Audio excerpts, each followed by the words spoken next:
નમસ્કાર, હું મંગળુભાઈ ભગત, સુરેન્દ્રનગર જિલ્લા કોંગ્રેસ ઉપપ્રમુખ. અત્યારે આપણે સાંઈબાબા વિસ્તારમાં આવ્યા છીએ, વોર્ડ નંબર 5ની અંદર છીએ. એટલે જે પાણીની પરિસ્થિતિ, બેહાલ પરિસ્થિતિ, જો ભૂગર્ભ ગટર આ 20 દિવસથી ઉભરાતી હોય, અહીંયા રહેવું મુશ્કેલ થતું હોય, તો મને અત્યારે ફોન આવ્યો કે અમે 50 બહેનો ભેગા થયા છીએ, 25-30 ભાઈઓ ભેગા થયા છીએ, અને મંગળુભાઈ તમે આવો. એટલે હું અત્યારે તમારી પાસે આવ્યો સૌ.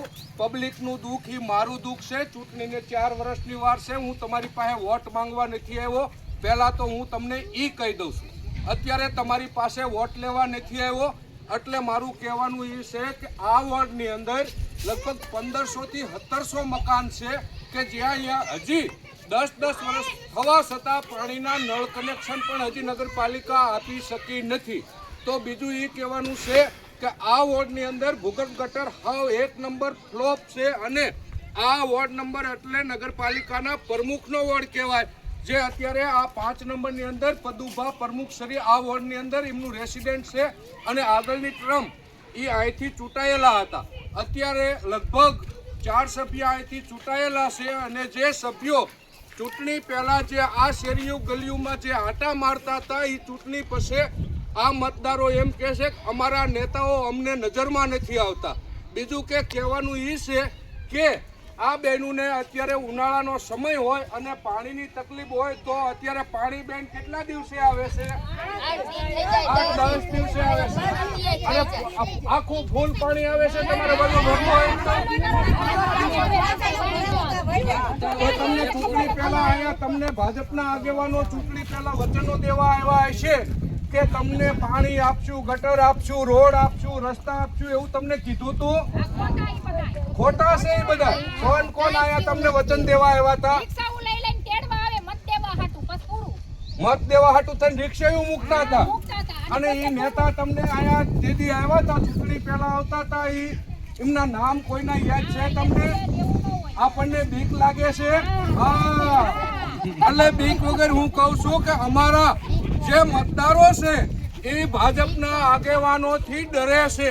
એમની જે પ્રશ્નો છે એ પ્રશ્ન અત્યારે મીડિયા સામે બોલી પણ નથી શકતા.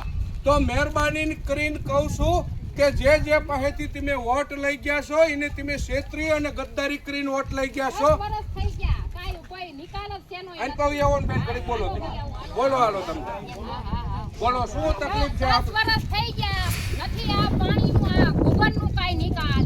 ઉભરાય શેરીમાં બાજવાનું થાય પણ ન્યા કઈ ધ્યાન કોઈ ધરતા નથી.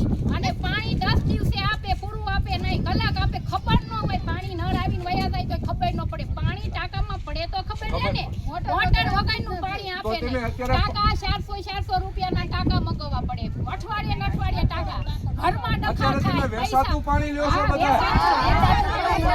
500 રૂપિયાનો એક ટાંકો. અને ઉનાળે અને કેટલા ટાંકા આવે તમે એક દી કરો તો ખબર પડે કેટલા ટાંકા. અંપાવી બોલો, આમ મોઢું રાખો. એક દી આવું હોય તમને ખબર આ ટાંકા ચાલુ તો 20 વર્ષથી આપણે મત લઈ જાય છે. મારી વાત સાંભળો, 20 વર્ષથી મત લઈ જાય છે. તમે મને એક વખત મત આપીને ચૂંટાયો, તો બીજી વખત હું તમારી વચ્ચે ન રહું, તમારા કામ ન કરું, તો એ મને બીજી વખત તમને ફેરવતા આવડે કે ન આવડે? પણ આપણે બધું ભૂલી જવાનું. ચૂંટણી આવે અને ભાજપના આગેવાનો આવીને માખણ મારે એટલે મત ભાજપને દઈ દેવાના ને. હજી દેવાના છે ને. તમતારે તમારા મુબારક ભાજપને દઈશું આપણે. પણ અમારે જે પરિસ્થિતિ છે ખરાબ, એના માટે જલ્દી ને જલ્દી ગટર, પાણી અને સ્ટ્રીટ લાઇટની વ્યવસ્થા કરો, એવી આ નગરજનોની માંગણી અને લાગણી છે. મારાથી આપ શું તકલીફ છે તમારે? પાણી મેન પ્રશ્ન પાણી પૂરતું આવતું જ નથી. 15 દિવસે પાણી આવે છે. કેટલા? 15 દિવસે પાણી આવે. 15 દિવસે પાણી આવે છે. મહિનામાં 2 વખત ઉનાળામાં. તો આ વોર્ડમાંથી આપણે પ્રમુખ, ઉપપ્રમુખ, ચેરમેન, બાંધકામ સમિતિના ચેરમેન, પાણી પુરવઠાના ચેરમેન બધાને અહીંથી આપણે ચૂંટીને મોકલ્યા છે. અને છતાંય અત્યારે અમારી પરિસ્થિતિ બેહાલ હોવાથી કોઈ પણ અમારા 25માંથી એક પણ સભ્ય અત્યારે અહીંયા આવતો નથી, જોતો નથી. અને કોઈની તકલીફ સાંભળતા નથી. એટલે મહેરબાની કરીને કહું છું કે જલ્દી ને જલ્દી આ વિસ્તાર સાંઈબાબા વિસ્તારમાં પાણીની વ્યવસ્થા કરો, સ્ટ્રીટ લાઇટની વ્યવસ્થા કરો. બાકી જેટલા રોડ છે એટલા તાત્કાલિક મંજૂર કરી અને રોડ પાસ કરાવી અને રોડ ચાલુ કરાવો એટલી મારી વિનંતી છે. અને ગામના કોઈ પણ નગરજનોને ક્યાંય પણ તકલીફ હોય અહીંયા મંગળુ ભગતને યાદ કરી અને બોલાવજો. હું મારા સ્વાર્થ માટે કામ નથી કરતો. ગામના નગરજનોની સેવા એ મારો સ્વાર્થ નથી. એટલે ગામની સેવા એ જ મારો મંત્ર છે એમ કહી અને હું વિનવું છું કે આવતી ચૂંટણીની અંદર આવડા અને તમે ઓળખી જાજો. જય હિન્દ, જય ભારત.